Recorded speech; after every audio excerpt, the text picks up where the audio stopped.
This is not a test. Stay calm in an orderly fashion. Make your way to the lifeboats.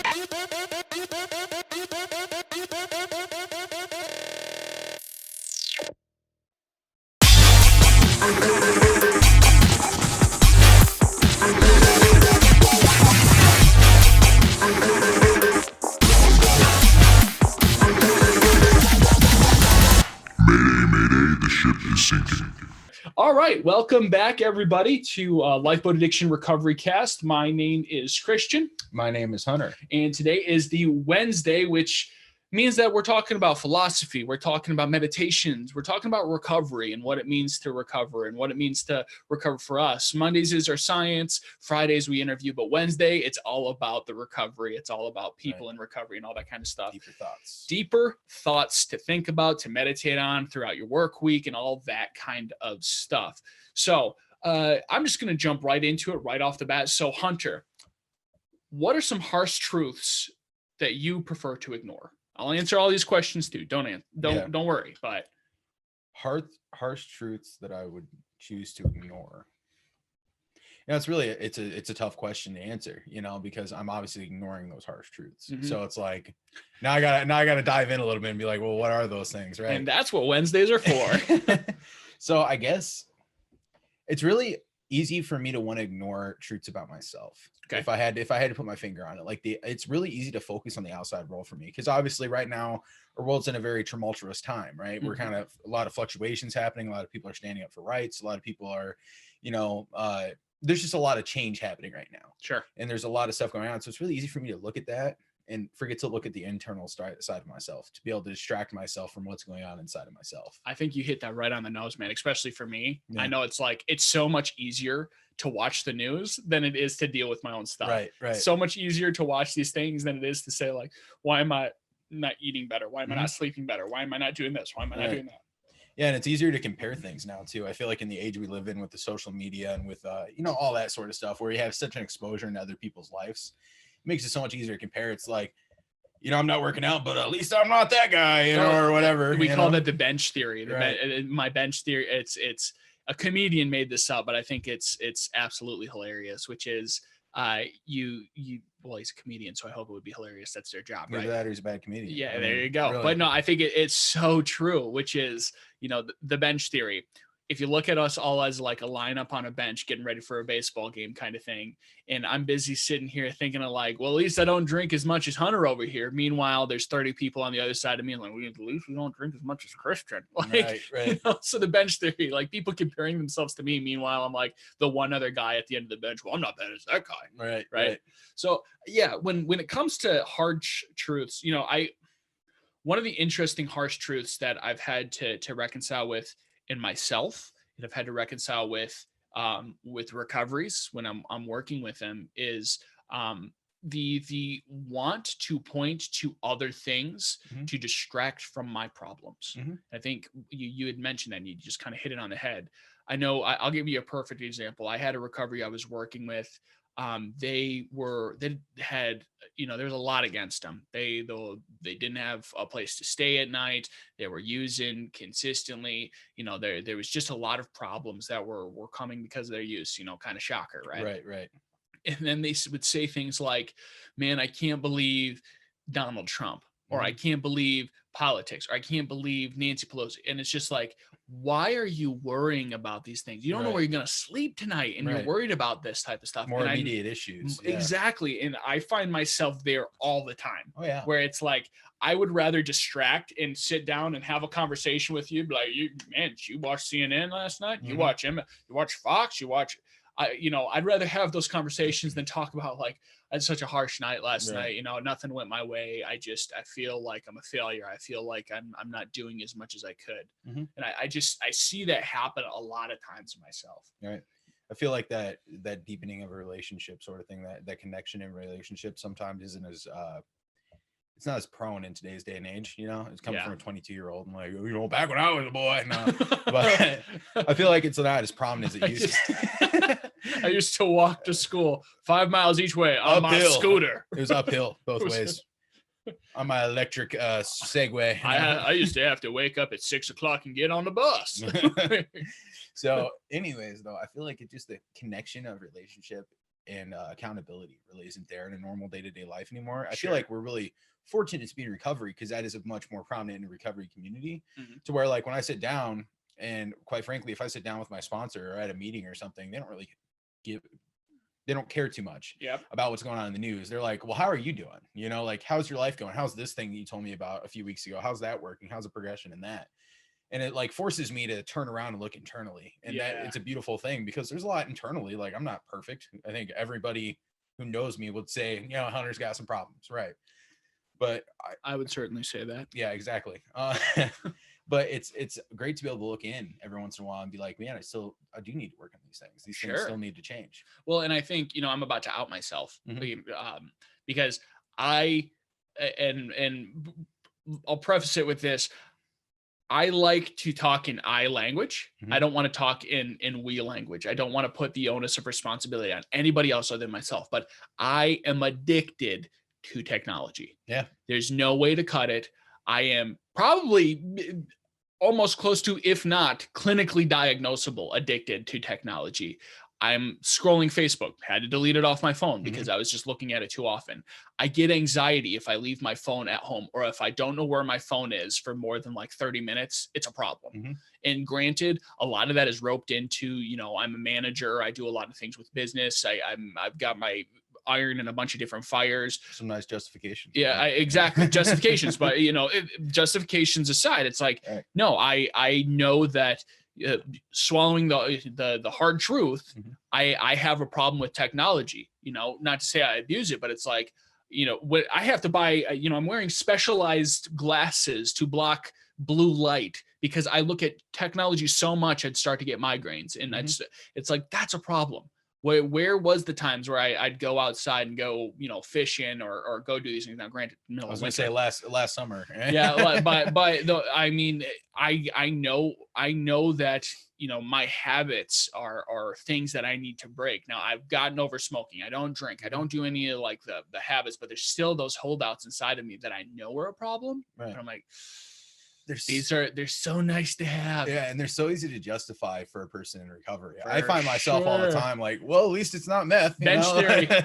At least I'm not smoking meth. Yeah, right. I might be vaping, but I ain't doing that down there. Right, and it's just the justification. It's so much easier, you know. For sure, and I see that all the time. Another really, really hard truth that I have, and this is one that it's like I don't like to think too much about this, because the moment I think too much about this, I get very depressed and I get very anxious and I get very frustrated with myself and where I am at morally and ethically, because for those of you who don't know, I am a preacher at a small church, Unadilla, in Unadilla, Michigan, aka Hell Adjacent. It's Hell, Michigan adjacent, but it's by Gregory, and I do some stuff with First Presbyterian Church of Stockbridge. But I like the slogan for the church. Yes, Unadilla First Presbyterian, Hell Adjacent. Hell Adjacent. I'm in the church that's at Hell's Gate. Yeah. Anyway, last church till you hit hell. No, but I am often convicted with how the technology that I'm utilizing came to be in my hand. And I'm convicted about that more and more. When I look at my cell phone, how did it get to be in my hand?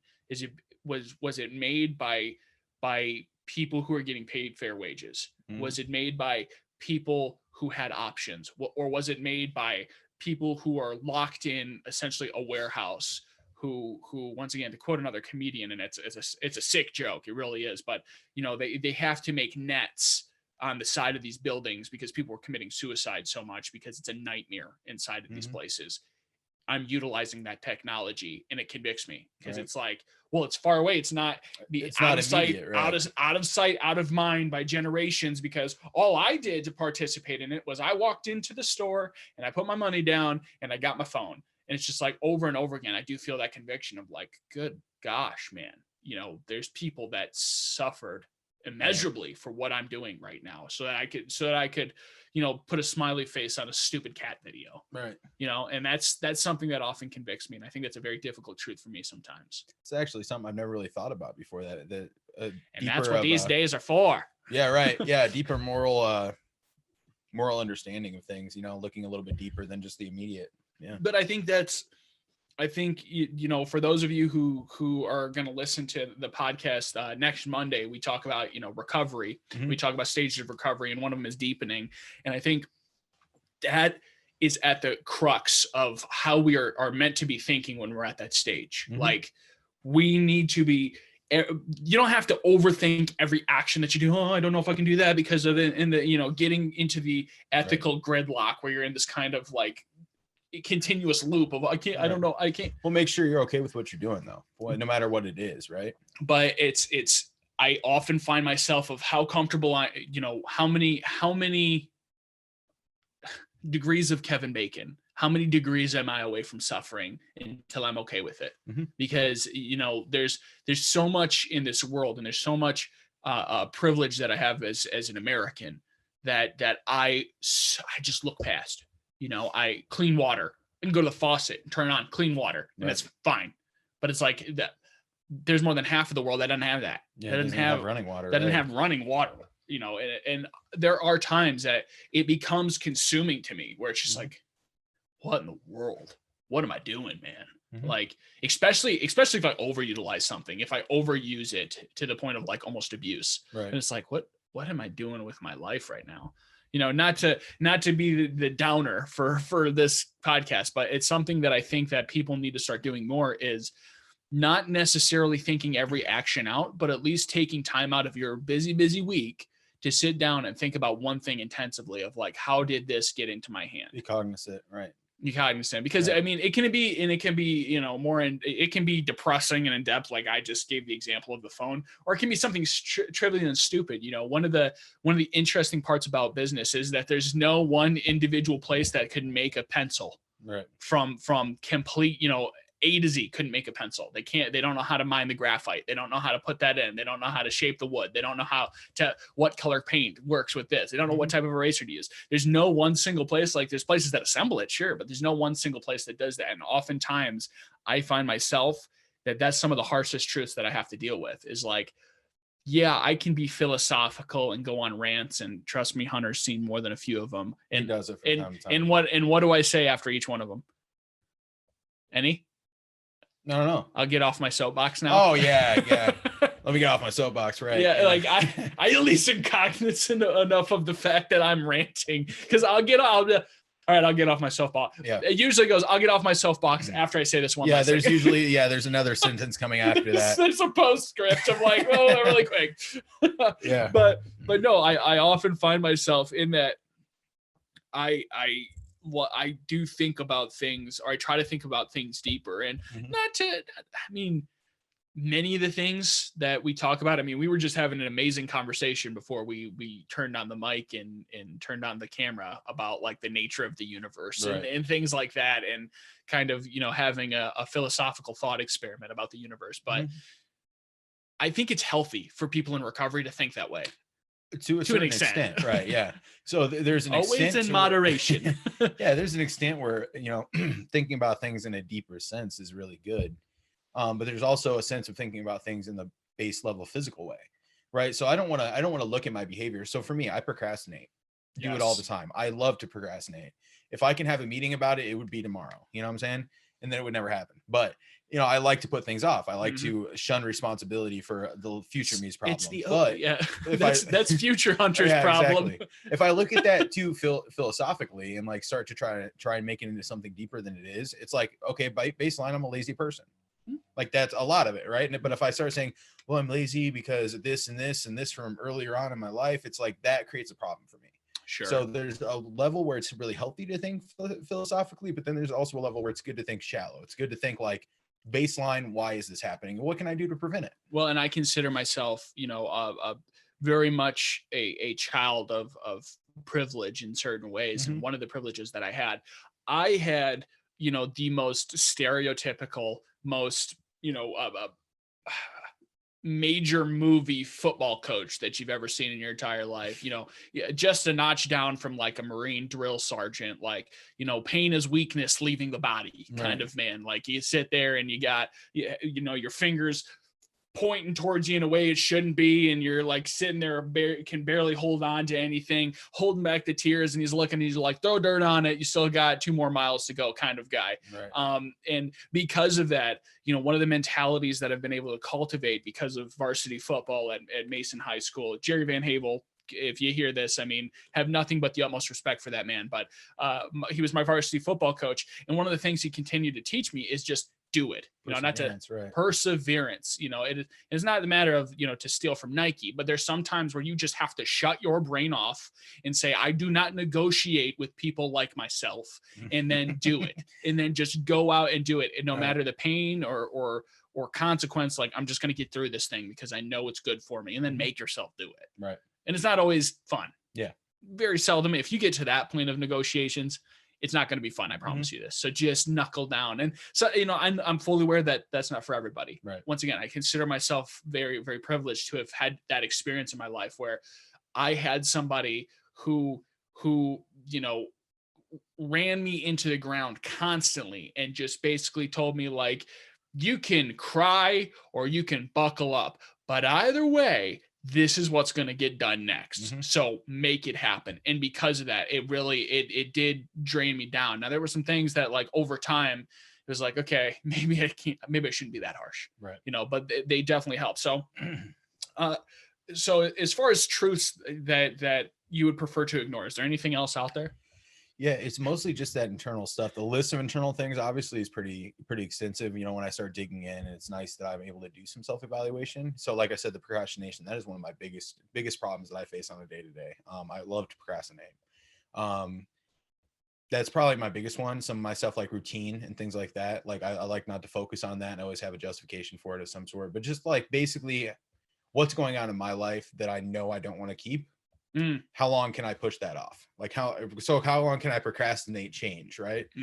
Because I like procrastination. So absolutely. Yeah, absolutely. And I couldn't agree more. It is the procrastination, the oath of why do it now when I could do tomorrow or never at all.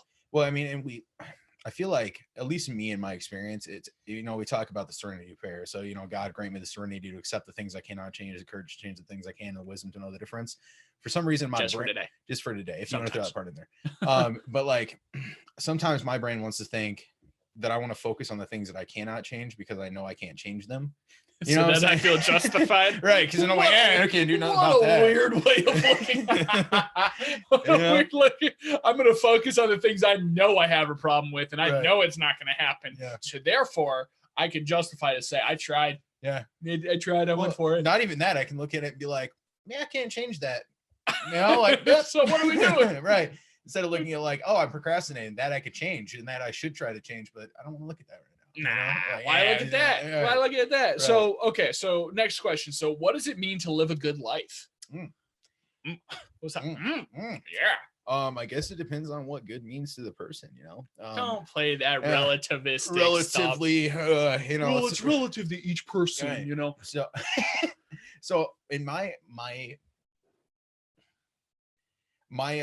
looking at it would be that whatever, it's just going after whatever makes you happy. Sure. You know, but within modicum of reason, right? There's realism and then there's fantasy. I'm gonna quote you on that next time I take everything from you. I'm just going after what makes me happy. Right. Sorry I stole your TV, but it made me happy. It made me happy. Yeah. So realism is in like, there's responsibility. There's like stuff that we had to do in our life that's put upon us that we chose to let in our life to grow us to a more mature self. Yes. And that will also bring a good life, right?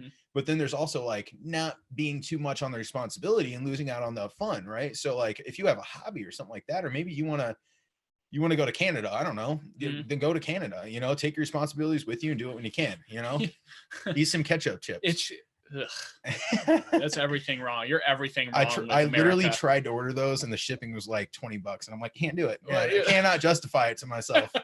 There's not a world where where I don't live this down every time I look in the mirror. Right. No, but what this just reminded me of, there's a meme online, and it's called, essentially goes by the name of the my bike was stolen meme, and it's absolutely hysterical because it's just so like, it's such a stupid and weird way to look at life, and it's just like it's a garbage crayon drawn cartoon, and it's about a boy that left his school one day, and it's like the dialogue he's having in his head.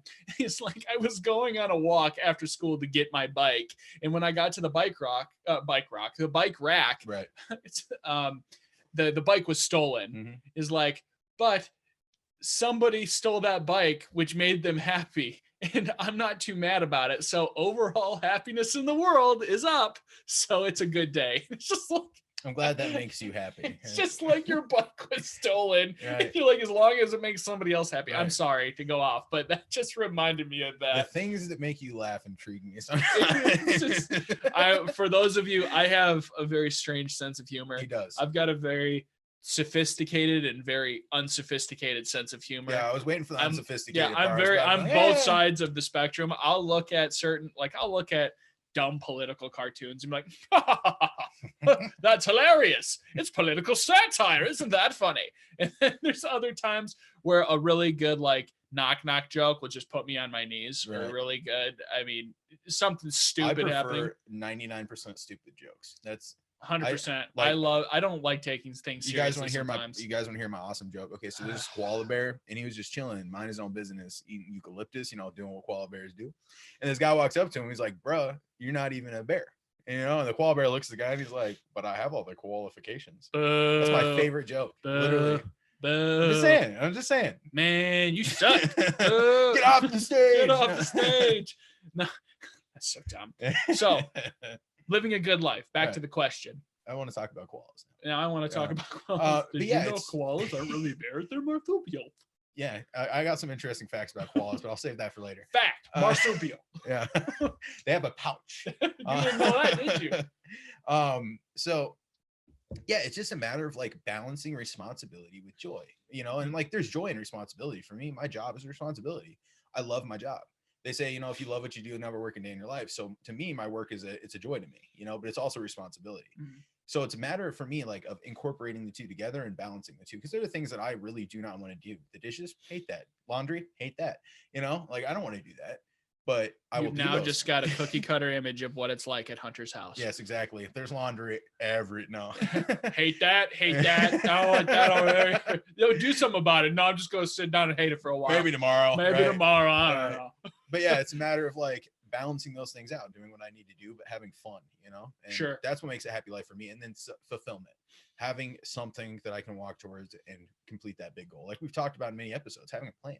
Have a plan. No, yeah. I couldn't agree more, man. As far as living a good life, once again, well, good is relative to each person and individual, but I love to give back. I love to, I guess the thing that I crave more than anything else is filling the gap. Is filling that place that people need inside. That's why oftentimes I love, and I suggest this to anybody, like, don't shop around for compliments. That's number one. Don't do things, a wise man once said, don't do things to be seen by other people. Right. Do them because they're the right thing to do. Do them because that is the way it is good for you to do that as a person, as a human being. I feel like you read that off of Sobe Lit or something. Yeah. Off that, Jesus of Nazareth, but close enough. Right, no, but one of the things that I constantly find myself in is I'm going to try, if I'm going into a place where people need help or they need me to participate in a project, I am going to be the person that steps up and does the thing that nobody else wants to do. The thing, because there's always that in a project. You've been a part of it. I've been a part of it. Where you're like, you're like, don't pick me, don't pick me, don't pick me, don't pick me. Like, I will do anything else, just not that thing. Right. I like to step up and say, I'll do that. So the rest of us, you can feel like the collective air just leave everybody just, okay, now that we know it's going to get done. And it's not because, first off, I'm a glutton for punishment. And once again, I'm still working things out sometimes is you will do my paperwork for the next 3 months. Hard? No. Okay. But I'm still glutton for punishment from my varsity football days a little bit, but I like doing it because it adds a sense of camaraderie. It adds a sense of like, we're all in this together. Because here's the thing too, if you do end up being that person, do not by any means complain. You put yourself there. Do not complain.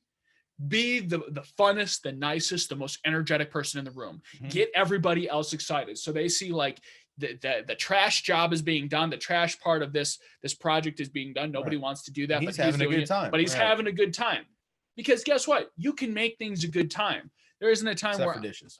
Well, I listen to music while I do Just dishes. throwing it out there. Yeah. But I sing. I do stupid things because I have a willingness to embarrass myself in front of others. But here's the thing: embarrassment only happens if I feel embarrassed. I don't feel embarrassed. I sing. Now, whether or not I have a great voice, up for debate. But at the end of the day, I like to make things fun. Right. And I think that's my purpose in life, at least, or that's what it means to me to make a good life. So how would you feel about the concept of that to live a good life, it requires balance? I would agree 1,000% with that. That's something I've talked a lot to recoveries about. I've practiced a lot in my own life. It's like, if you go too far to one side or the other, it's not good. Yes. So order and chaos. You got to have some order. You got to have some chaos. You got to have some fun. You got to have some work. You got to have some, help others, but don't be walked on. There's a balance. There's a middle of the road and everything. Absolutely. And here's the thing: there's time for work. There's time for play. Right. There's time where you need to knuckle down and you need to just, bide your way through it and get through the darn thing and do it to the best of your ability. And then there's times to just let loose, go to the beach, have fun. Right. And either one, if done to excess, is dangerous. Let loose, go to the beach, have fun. Guess what? Your bills don't go unpaid. You're starting to lose contact with other friends. You're starting to lose contact with your work. All of a sudden, you live in a tin on the beach. And so, full way around. Right. Now you're full time. You got beachfront property. Right. Until they, what is it? Until they come steal your tent. Yeah. Until Parks and Rec come and pick you up. Right. But the other side, being a workaholic, that's one thing I always have to be cautious of, because it's like, there's always going to be more work to be done. That's the nature of the field that I work in. I'm a chairman of a board at Endeavor House Ministries. I'm also, I have a lot of input on what's going on with that ministry. I'm in, a preacher with a church. So I do have to take care of the flock. I'm also inside of Lifeboat and doing this. And on top of all that, that's not even my day job. My day job is I'm a general manager of a company, and I handle finances, and I do all of these types of things. And with that, it's like, I have to have a very fine line, because I have a pregnant wife, because I have, which is about to be not pregnant here in like less than a week. She's about to have a baby, thank God for that. But there are many a times where it's like, okay, I need to just peel it back, shut the brain off, spend time with my family, spend time with my friends, joke, laugh, have a good time. The work is going to be there, because I could work 60 plus hours a week. And guess what? Work's still there. There's still there. There's still going to be more to do. There's not like any time, very rarely do I feel like, it's all done. It's all done. And here's the thing.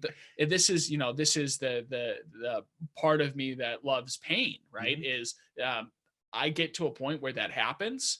And if I do get to a point where I'm like, uh-oh, something's wrong. There's something I'm not supposed to be at ease. There's more to be done. What am I missing? Okay, what am I missing? And I go through and double check everything. And by the time I get done double checking everything, there's more stuff on the plate. Like, see, I told myself that I was wrong. So that happens all the time, but it is a constant balance. Right. It is where I have to be, completely aware of a good life does take balance. It does take that ability. And here's the thing. I do love what I do. I do love being a part of it. I do things in which, at least in my own mind, I feel like I matter. I matter in doing what I do. So, all right. So is it possible to live a normal life without ever telling a lie? Well, normal, is relative. All right. Should we just scrap this? Just scrap the cast. We're done. You said relative twice now. No. It's hard to say, really, it is, I don't want to go into the relative thing, but it really is, what is a normal life because really being honest and living a normal life, no, because honesty is not normalized in today's culture, like as a everyday practice of honesty. Like, say it again for the people in the back. Right. So generalized honesty is acceptable. It's normal. Right. But not like extreme honesty. Radical honesty is not acceptable. Radical honesty, newsflash, doesn't make friends. Right. So in the book, it's called The Subtle Art of Not Giving an F-U-C-K. I won't say it because I don't know how censored we are on this podcast. But this book, it talks about, it's a Western culture thing. to where honesty with another person is very frowned upon because we want to be polite. Mhm. Where like other cultures really don't have that. If someone doesn't like you or someone thinks what you said is stupid, they will tell you that. Mhm. You know, and it's like it is kind of a cultural thing that we see in America or in the Western culture in general.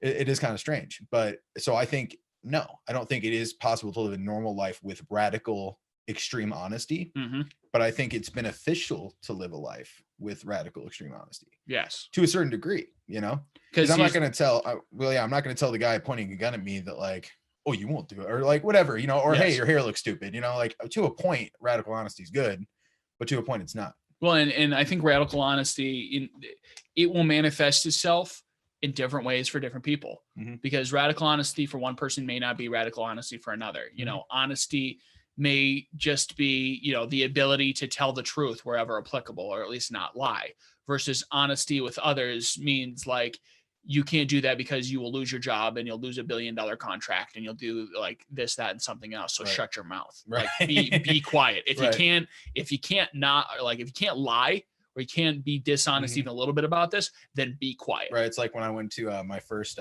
big provider meeting, I was told like, you don't get to talk. Okay. Yeah. Like, Oh, yeah. You say nothing. And I was like, eh. Like, okay, I'll be in the back, guys. Yeah. No, but it's, I think you can live a normal life. Like I try the best as I possibly can to tell the truth wherever I can. Mhm. There are also many, many times where I will hear things that I will know to be false. Mhm. I will hear things that it's like, I know the truth. I know for a fact the truth. I can bring evidence to it. I can show you the truth, but it's just like, I know I will not be heard, or I know I'll be heard, but there will be more consequences on the other side of me telling the truth of this for people. Because here's, you know, and that's why I like some of I like some of what the 12-step programs have to say about this type of stuff, where it's like, unless it always gives like, you know, we're trying to make amends unless to do so. Make amends wherever possible, unless when to do so to injure yourself or others. Exactly. Right. So it's the caveat of like asterisk, like, Right.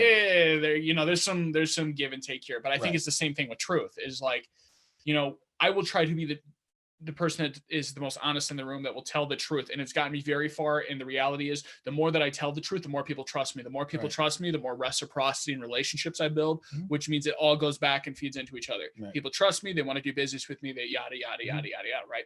But there are times where I'll hear things and it's just like, to do this would be a detriment. Right. When your wife says, does this dress make me look fat? You know, it's like, no, it does not. Right. Well, first off, she never does. So Well, as an example. No, but it, I get where you're coming from, but it's, I think it's an extreme cautionary tale of like, you have to be careful with radical honesty, because there will always be those who do not like it. And it usually is those in power. There will always, it tends to be, not always, but people who have ascended to powerful positions in companies, in politics, in religious structures, wherever you find them, do not want a mirror held up to them. Right. Because they know what they had to do to get where they are. And guess what? Not all the time, not by any stretch of the imagination. Don't get me wrong. But sometimes you will have people that will step over everybody just to get what they have to next. They're there for their and their own. And guess what? They don't want the mirror of honesty held up to them. Right. And then we have the other side of brutal honesty, which is brutal. It's Brutality. Right. So I can't remember who it is. It's a quote, you know, honesty without compassion is brutality. And I think it's something we need to be careful of, you know, because like you said, if it's just to cause somebody harm by just by putting a mirror up to them when it's not necessary and it's not your place, it's probably not the time to do it. 100%. If somebody comes to me and says, hey, will you be honest with me? What do you think about the way I handled this situation? I'm going to be honest with them because they're trusting in me to be that person. I'm going to say it compassionately and be like, well, you know, I thought this and this and this. I'm not going to be like, well, you're a dirty, rotten, no good, you know, scoundrel, right. Scallion. Right. No, you reprobate. You reprobate. It's what my grandma used to call me. So. I love your grandma. No, but I think you're absolutely right. I mean, and we, once again, we've been through like leadership trainings and things like that. And one of the things that we always focus on when we are going to have somewhat of that brutal honesty. Do I have permission to speak into Do I have permission? Right. Because by you know, I'm achieving consent at that point. Like I'm about to dish out a hard truth, could be completely wrong. It could hit you in such a way that it's completely off and just melt off your shoulders. Right. My suspicion it won't. So do I have permission to speak into your life? They say yes. I'm like, this is what I see. This is what I think. This is how I should go about it, or how you should go about it. Right. Because there is somebody that I know, and he is extremely honest, and he usually has a point behind what he's saying.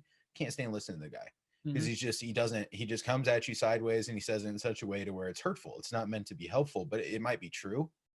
But things like that, like it shuts off a response when you talk to people in that manner. His name is Christian. You're very welcome. Here all week. No. But yeah, I mean, it's really like no, but yeah, but nah, but I'm from the Midwest, so yeah. You Midwesterns know what I'm saying. Yeah. But it really does. It turns people off. Oh yeah. And then like brutal honesty really does nothing, or honesty really does nothing at that point, because it's like, if I come to you and I really do not know you and I tell you something and it is true and it cuts against the grain, only thing that's going to come from that is resentment against me. 100%. Right. 150,000%. Right. They're not going to look at me and be like, you're right. All right. So let's go down to the next one, which is, where do you find meaning in life and why? So I am a Christian. So a big part of my meaning comes from, fulfillment of, my responsibilities as a Christian. So like what I mean by that, spiritual disciplines, prayer, I'm not great at fasting. It's not something I really practice. But prayer, reading scriptures, meditating on those scriptures, going to church, things like that, like this discipline. So I find a lot of fulfillment from that. Okay. When I'm walking that path. I find a lot of fulfillment from helping other people. That is probably the biggest thing that I really find fulfillment in, is like, whether it be, just breaking a stigma, like at work, not too long ago, I had somebody tell me like that they got called the worst drunk in Lansing. Well, that's impressive. Right. And I do they give out badges for that? What? Participation trophy. But yeah, no. So I explained to him that it's not here where, he's believing, he's really depressed about it. Oh, I'm sure he was, right. Man. That's quite the label. Right. Good and it's golly. like, you're not the worst drunk in Lansing, man. You're a person with a substance use disorder, you know? So something like that, like just lifting somebody up a little bit. Let's dig that. Let's dim the stigma there a little bit, fella. Right. Let's pull that dagger partially out, and it's just whatever I can do to help somebody, provide them resources. That's why I love my job, because I'm constantly at some point trying to help somebody. Yeah. And even on my day-to-day, like going into a store, man, and just like talking to someone in a nice tone and asking them how their day is going and telling them, I hope you have a great day, whatever it is, as stupid as might be, just anything like that, where I can make a difference in someone's life or someone's day. That's a great day for me. That brings me fulfillment inside. Sure. And yeah, man, I couldn't agree more on that. Is, I think a lot of times I feel like my entire purpose of existence, my meaning in life is to, I'm also, once again, I'm a preacher, I'm not a pastor. Let me be very distinct on that. I don't have any degrees or anything like that. He's but a layman. Yeah. I'm a lame man, not a layman. But I often find that my purpose is, bringing joy into the world. Now, how I would say it is bringing the light of Christ into the world. But is bringing joy to others, is to be the person that when invited shows up. And many opportunities, and I'm not going to say any particular one, because I don't like, I don't like accolades. I don't like any of that type of stuff. But one of the things that shows up for me is like, somebody invites me to help them move. Somebody invites me to do this. Somebody invites me to do that, or they need help in some way, shape, or form.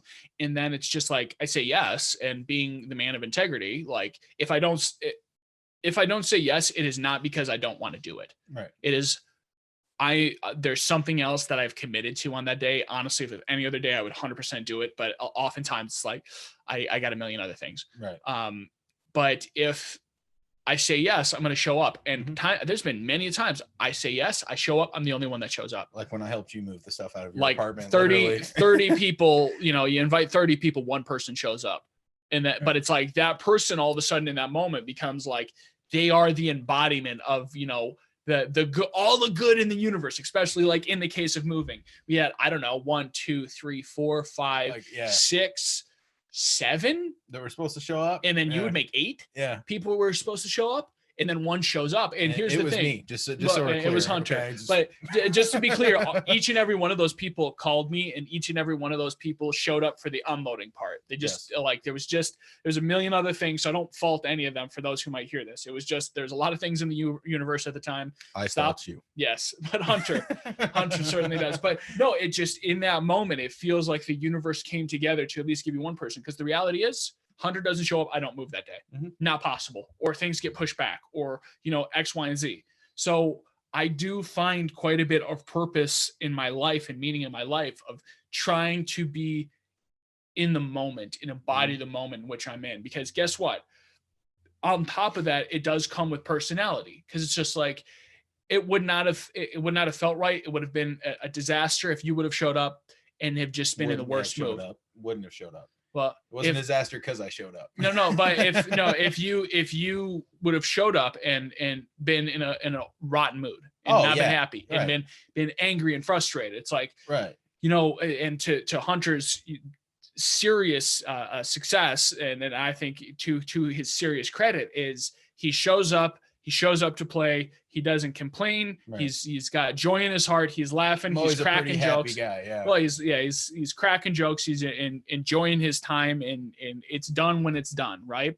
And I've had many moments where I show up and people don't show up, and then maybe one other person shows up. They're in a rotten mood. Guess what? It just throws the entire thing into chaos. So I think my meaning in life is to be the person that shows up. Is just to be the person that shows up and tries to make it as fun as possible. Because there are pieces, usually if someone's asking you to show up to something, you probably don't really want to be there a lot of the time. Like there's like 30 other things on the list that you probably could do. Like I could sit home and watch TV. Well, but that ranges, doesn't it? It ranges from everything. And I think this is just a natural, like this is an adult life type of thing where maybe not for everybody, but I certainly can say for many millennials, this is exactly how it goes. They have the same exact feeling of if somebody asked them to help them move versus I now have to go to a cousin's graduation party. They have the same exact feeling. Oh man, I really don't want to. Like, there's a million other things. But really, I guess, like really, I have to go to the graduation party. As a millennial, I will confirm. I think I'm a millennial. I really don't know. I was born in 1998. If anyone could tell me what I am, I would really appreciate it because I really don't know. What am I? Are you my mom? No. But no, I do think that is my purpose in life. Is really. That's why I do things. That's why I want to make people's lives better. I want people to feel as much joy in life as I have, as much joy and feeling in depth in life as I have. Now, that's not to say I don't have hard times, because I certainly do. But we all do. Doesn't mean I have to portray that into other people's lives, though. I don't have to go out and make them have a bad day because I am, right? Yes, absolutely. Now, this last question, we've already talked a little bit about this question. And this question is one that I wouldn't even say we've talked a little bit about this question. We talked a little bit about it today. We have talked endless hours about this question. Enough build up for you. We're going to take this in the context of recovery, because this is the recovery podcast. Because both of us, once again, we're both people of the faith, not necessarily of the cloth, but certainly of the faith. And we are both people that have. How often do we have deep philosophical discussions about religion? Pretty much every time we get together. Yeah. Man. I mean, it goes, we talk about how's your week going? How's today? How's this? How is that? And then we go deep into, what do you think about this passage? What do you think about this? Like, hypothetically, what do you think? How do you think this plays out? But what is the difference between religion and spirituality in recovery? Okay. So where I talked earlier, so spiritual disciplines, that's a lot of what religion is. And I'm not saying I'm a religious person. I am a really spiritual person, but a religious is like a mundane repetition of behaviors. Yes, that would be my definition. Codified repetition of behaviors. Right, codified. Yeah. So when we're talking about spirituality, it's a connection. So a connection to something.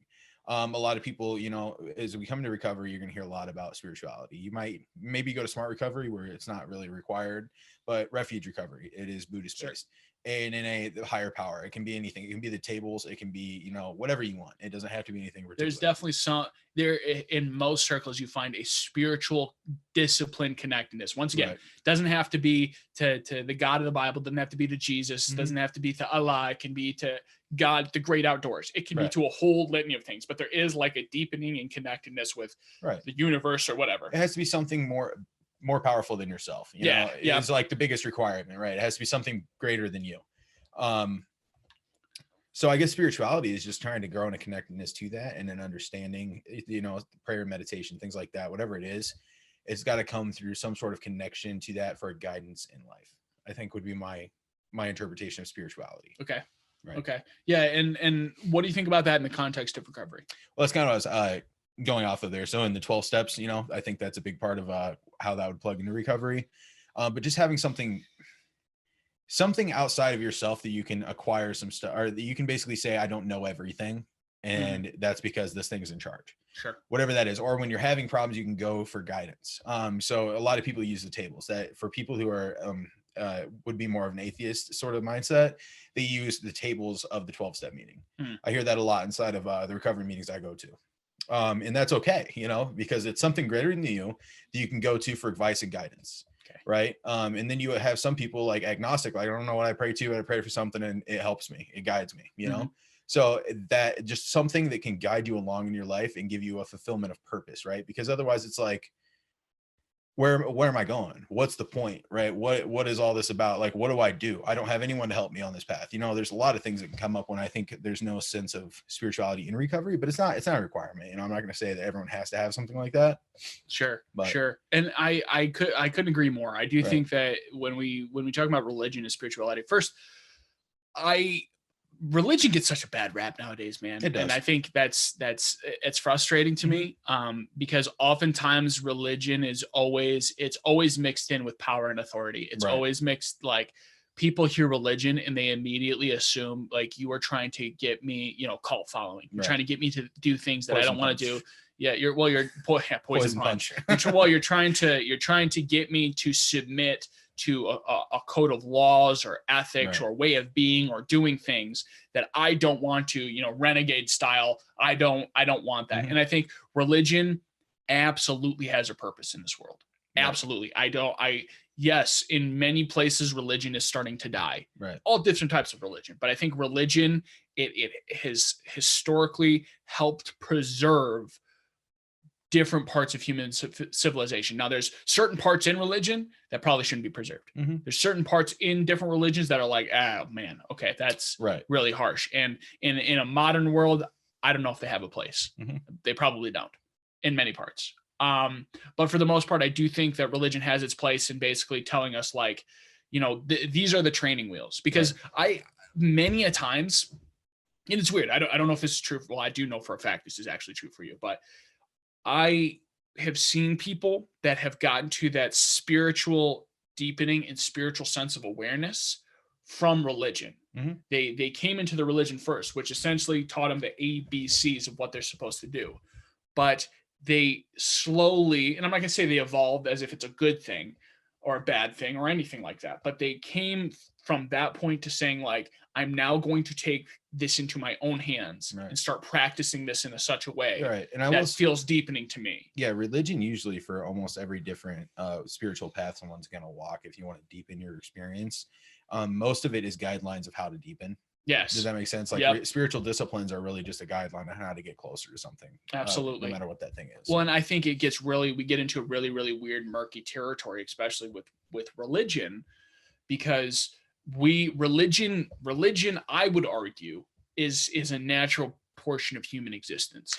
It has been since the beginning of time. It is archetypal. It is something that has developed throughout time and memoriam. And it doesn't always have to be around a god complex or deity or anything like that. Like AA, many people see AA as a religion. How do we know that? Because they religiously and rigorously follow. They disciplined. They follow the 12 steps. And there's even, you know, the people that we often call like the Nazis, the AA Nazis, you know, seriously, and they shouldn't be called that. That's very stigmatizing. But the people who are really adamant about AA and NA, oftentimes they take almost the presence of the priest, because they're the ones that know it as the back of their hand. Well, and therefore they are the ones that try to control the nozzles inside of it. You need to do it this way, this way, this way. And if you don't, excommunicated. Well, and if you don't believe that that's the truth, go to a dignitary meeting sometimes. Like if you want that experience to see how AA is structured in such a sense to where there are very rigorous things you need to follow, go to a dignitary meeting. And that's not necessarily bad, because it can be seriously freezing. Freezing. It can be freeing for many people. There are there's a reason dignitary meetings exist, because people see it as necessary. There are groups of people that go to those meetings and they feel freedom in that structure. And you know what? To them, more power to you. I don't like them, but some people I know like them, and it's like, cool, that's awesome. It's awesome, right? And I think when we talk about spirituality, we talk about religion and recovery, I oftentimes when I meet recoveries, and they are very like, I don't believe in any spiritual nothing. It's like, well, you do. You just don't see them as spiritual principles, like a radical commitment to honesty. It's generally a spiritual principle, not in any sense of like God or deity, but although there are many religions, it's a spiritual that speak about it as a spiritual principle. There's a reason for that, though, because the spiritual principles in many of the ancient religions, whether it be Judaism, Buddhism, Islam, whatever it might be, those spiritual principles are teased out about human behavior. They're teased out about what humans tend to act like, what they should do, how they should be codified. One of the things, one of the interesting studies that's being done, let's say about like the books of Moses in particular, that the 10 Commandments of Moses, we often feel, God divinely inspired it or divinely wrote it down with his finger. There's a lot of different, oral traditions, things that go along with that. But one of the things that it talks about is like, was it that, or was it Moses looking at the archetypal things that were happening around him? Is it a good thing to have? Is it a good thing to murder somebody? No. To murder somebody, no. Is it a good thing to covet after what your neighbor has? No, because it doesn't edify. Is it a good thing to steal from your neighbor, to take these things? And I think like Moses was pointing towards, and once again, you see this in a lot of different religions. Moses was pointing towards an underlying thing in all human behavior. It's like honesty is good.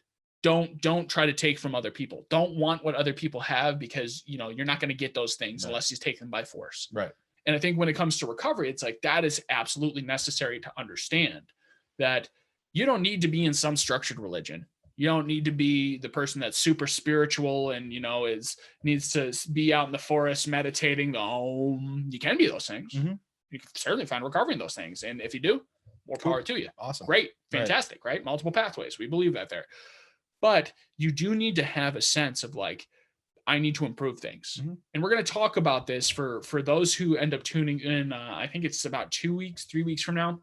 We're going to talk about this in one of the latter stages of recovery, which is when you get into the latter stages of recovery, there is a sense that you need to start learning from external voices. That when it comes to deepening of spiritual discipline, when it comes to deepening of your understanding of recovery or deepening of how you are to interact with other people, you need to get that from other people. You need to start following the knowledge and wisdom that has been accumulated over, if it's AA or NA over the last, 70, 80 years? 67 as an A, I think, or something like that for NA. It's, you need to follow the accumulated wisdom that's happened in that amount of time, or you need to follow the accumulated wisdom of thousands or hundreds of generations of people. And I mean, I hear it again and again. I said it during one of our previous episodes. My best thoughts got me high.